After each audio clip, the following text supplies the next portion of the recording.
అందరికీ నమస్కారం. ఓం శ్రీ మాత్రే నమః. వంటగదిలో ఈ తప్పులు చేస్తే ఇంట్లో పేదరికం ఖాయం.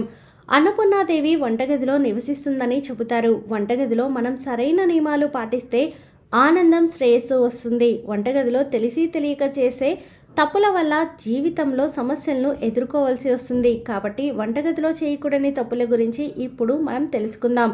స్టవ్ పొరపాటున కూడా డోర్ ముందు కానీ పక్కన కానీ పెట్టకూడదు. ఇలా చేస్తే ఇంట్లో ఆర్థిక సమస్యలు ఎదురవుతాయి.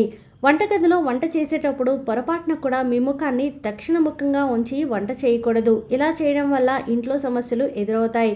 ఇంటి కిచెన్ను మెట్ల కింద ఉంచకూడదు. అది ఇంట్లో నివసించే వారిపై చెడు ప్రభావాన్ని చూపుతుంది. చాలామంది ఇళ్లలో డస్ట్బిన్ను సింక్ కింద ఉంచుతారు. ఇలా మాత్రం అస్సలు చేయకూడదు. దీనివల్ల ఇంట్లో నెగటివ్ ఎనర్జీ రావడం మొదలవుతుంది. వంటగదిలో చీపురు అస్సలు ఉంచకూడదు అని పండితులు చెబుతున్నారు.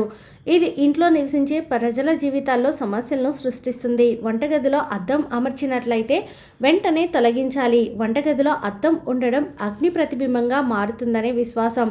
దీని కారణంగా ఇంట్లో వారికి హాని కలుగుతుంది. వాస్తు ప్రకారం రాత్రిపూట భోజనం తర్వాత గిన్నెలు శుభ్రం చేసుకోవాలి. ముఖ్యంగా సింకులో గిన్నెలు ఉంచకూడదు. అలా కాకుండా తిన్న గిన్నెలు అలాగే పడేస్తే వారు ఇంట్లో డబ్బులు ఎక్కువగా కోల్పోయే ప్రమాదం ఉంది. నిద్రపోయే ముందు పాత్రలను తప్పనిసరిగా శుభ్రం చేసుకోవాలి. ఇలా చేస్తే ఇంట్లోకి నెగటివ్ ఎనర్జీ అనేది రాదు. అందరి ఇళ్లలో కూరలు, ఇతర వంటకాలు పూర్తయిన తర్వాత దానిని క్లీన్ చేసి బోర్లా పెడతారు. అయితే వాస్తుశాస్త్రం ప్రకారం ఇలా బోర్లించడం సరికాదు. ముఖ్యంగా అన్నం వండుకునే రైస్ కుక్కర్ను తలకిందులుగా పెట్టకూడదు. దీనివల్ల ఇంట్లో ఆర్థిక సమస్యలు తలెత్తే అవకాశం ఉందని వాస్తుశాస్త్రం చెబుతుంది. మంచి ఆరోగ్యం, ఆర్థిక లాభాలు కలిగి ఉండాలని ప్రతి ఒక్కరికి ఉంటుంది. అందుకే వంటగదిని ఎప్పుడూ ఆగ్నేయ దిశలో నిర్మించుకోవాలి. చాలామంది వంటగదిలో డబ్బాలను, గిన్నెలను ఒకదానిపై ఒకటి పేరుస్తుంటారు. అయితే ఇలా చేయడం వల్ల వాస్తుదోషం, ఇతర సమస్యలు తలెత్తుతాయని చెబుతున్నారు. ముఖ్యంగా స్టవ్ను వంటగదిలో ఎల్లప్పుడూ మనం తూర్పు దిశలో ఉంచాలి. వంటగదిలోని స్టవ్ తూర్పు దిశలో ఉంటే మీకు ధనధాన్యాలకు లోటు లేకుండా ఉంటుంది. వంటగదిలో ఉండే ఫ్రిడ్జ్, ఇతర సామాన్లను ఎల్లప్పుడూ నైరుతి దిశ వైపు ఉంచాలి. అదేవిధంగా స్టవ్కి దగ్గరగా సింక్ ఉండకూడదు. ముఖ్యంగా వంటగదిలో స్టవ్ పక్కన సింక్ ఉన్నవారు మనం తిన్న ప్లేట్లను సింక్లో పడేస్తాము. ఇలా చేయడం వల్ల మన ఇంట్లో అధిక మొత్తంలో నెగిటివ్ ఎనర్జీ వ్యాపిస్తుంది. అందుకే ప్లేట్లను వెంటనే శుభ్రం చేయాలి. చాలామంది ఇళ్లలో వంటగదిలోని ట్యాప్ నుండి నీరు లీకేజ్ అవుతూ ఉంటుంది. వాటర్ లీకేజీ అవటం వల్ల మన సంపద కూడా అలాగే వెళ్ళిపోతుందని పండితులు చెబుతున్నారు. కాబట్టి వెంటనే అలాంటి వాటికి మరమ్మత్తు చేయించాలి. మీరు వంటగదిలో మట్టి కుండను కానీ, నీటితో నింపిన బిందెను కానీ వాస్తు ప్రకారం సరైన దిశలో ఏర్పాటు చేసుకోండి. కుబేరునికి ఉత్తర దిక్కు చాలా ప్రీతికరమైంది. అందుకే మట్టి కుండను లేదా నీటితో నింపిన బిందెను ఉత్తరం వైపు ఉంచాలని చెబుతారు. ఇలా చేయడం వల్ల ఇంట్లో డబ్బు కొరత ఏర్పడదని, ఆర్థిక ప్రయోజనాలు పొందవచ్చని చెబుతున్నారు. కుబేరుని అనుగ్రహం పొందాలంటే ఇలా చేయండి. మీ వంటగదిలో తప్పనిసరిగా కిటికీలు ఉండాలి. ఆ కిటికీలో నుండి వచ్చే గాలి, వెలుతురు వల్ల మీకు అదృష్టం బాగా కలిసి వస్తుంది. అలాగే కుటుంబంలో ఎటువంటి కలహాలు లేకుండా ఉంటాయి. వంటగది ఎప్పుడు మీ ఇంటి ప్రవేశ మార్గానికి ఎదురుగా ఉండకూడదు.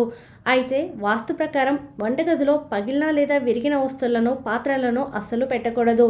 ఇలాంటి వస్తువులు ఆర్థిక నష్టాలను కలిగిస్తాయని, పురోగతికి ఆటంకం కలిగిస్తాయని నమ్ముతారు. అదృష్టం కోసం వంటగదిలో నైరుతి దిశలో ధాన్యాలు మరియు రోజువారీ వస్తువులను నిల్వ చేయడం ఉత్తమం. వంట నూనెలో ఆగ్నేయ దిశలో ఉంచండి. వంటగదిని అలాగే గ్యాస్ స్టవ్ను క్రమం తప్పకుండా శుభ్రం చేయాలి. వంటగది మురికిగా ఉంటే అభివృద్ధికి ఆటంకం అని అంటారు. శుభ్రంగా ఉండే ఇంట్లో ప్రతికూల శక్తి ప్రవేశించలేదు. మీరు వంటగదిలోని ఆగ్నేయ దిశలో మైక్రోవేవ్, మిక్సర్ మొదలైన ఎలక్ట్రిక్ వస్తువులను ఉంచవచ్చు. వంటగదిలోని అల్మారాలు దక్షిణ లేదా పడమర దిశలో ఉంచడానికి అనువైనవిగా పరిగణించబడతాయి. వంటగదిలో ఎట్టి పరిస్థితుల్లో ఉంచకూడని వస్తువుల్లో చీపురు ఒకటి. ఇంటిని శుభ్రంగా ఉంచే చీపురు వంటగదిలో ఉంటే మాత్రం ఇబ్బందులు తప్పవని నిపుణులు చెబుతున్నారు. చీపురును వంటగదిలో పెడితే ఇంట్లో డబ్బుకు కొరత ఏర్పడుతుందని వాస్తు నిపుణులు చెబుతున్నారు. చీపురును ఎవరికీ కనిపించని చోట ఉంచడం ఉత్తమమని సూచిస్తున్నారు. కొందరు వంటగదిలో ఉండే డబ్బాల్లో మాత్రలను ఉంచుతారు. ఇలా చేయడం వల్ల ఇంట్లో ఉండే కుటుంబ సభ్యుల ఆరోగ్యం క్షీణిస్తుందని చెబుతున్నారు. ఇంట్లో అనారోగ్య సమస్యలు ఎదురవుతాయని, ఎట్టి పరిస్థితుల్లో వంటగదిలో మాత్రలను ఉంచకూడదని సూచిస్తున్నారు. మంచంపై కూర్చొని భోజనం చేసేవారు ఆర్థికంగా ఇబ్బందులు ఎదుర్కొంటారు. కాబట్టి మంచం మీద కూర్చొని భోజనం చేయకూడదు. అంతేకాదు ఇలా మంచం మీద కూర్చొని భోజనం చేయడం వల్ల వారు జీవితంలో చాలా కష్టాలు ఎదుర్కొంటారు. జీవితం అంతా తొందరగా విజయం సాధించలేరు. విజయం కోసం చాలా కష్టపడాల్సి ఉంటుంది. వాస్తుశాస్త్రం ప్రకారం ఎప్పుడూ నీటికి సంబంధించిన ఫోటోలను వంటగదిలో ఉంచకూడదు. నీటి చిత్రాన్ని వంటగదిలో ఉంచితే అశుభంగా భావిస్తారు. ఎందుకంటే ఇంట్లో కుటుంబ సభ్యులకు ఆరోగ్య సమస్యలు వెంటాడమే కాకుండా ఆర్థిక ఇబ్బందులు కూడా ఎక్కువగా ఉంటాయి. ఉప్పుని స్టీల్ పాత్రలో నిల్వ చేస్తే గ్రహదోషాలు ఏర్పడతాయి. కాబట్టి ఉప్పును గాజు పాత్రలో మాత్రమే ఉంచాలి. వంటగదిలో దేవుని గదిని ఉంచకూడదని, వంటగదిలో పూజా మందిరాన్ని ఏర్పాటు చేసి పూజలు చేయడం మంచిది కాదని చెబుతున్నారు. వంటగదిలో ధాన్యంను ఎప్పుడూ ఖాళీగా ఉంచవద్దు. అన్నపూర్ణాదేవి ఆశీర్వాదం వంటగదిలో ఉంచిన ఆహార గిన్నెలో నివసిస్తుంది. కాబట్టి వాస్తు ప్రకారం ఆహార ధాన్యం నిల్వ ఉన్న ఇళ్లలో ధాన్యానికి ఎప్పుడూ లోటు ఉండదు. అందువల్ల ఆహార పాత్ర అస్సలు ఖాళీగా ఉంచకూడదు. ఈ వీడియో మీకు నచ్చితే ప్లీజ్ లైక్ చేయండి. మరికొంతమందికి వీడియోని షేర్ చేయండి. ఫస్ట్ టైం ఛానల్ని చూసిన వారు సబ్స్క్రైబ్ చేసుకుని పక్కనే ఉన్నటువంటి బెల్ ఐకాన్ని క్లిక్ చేయండి. సర్వేజన సుఖినో భవంతు.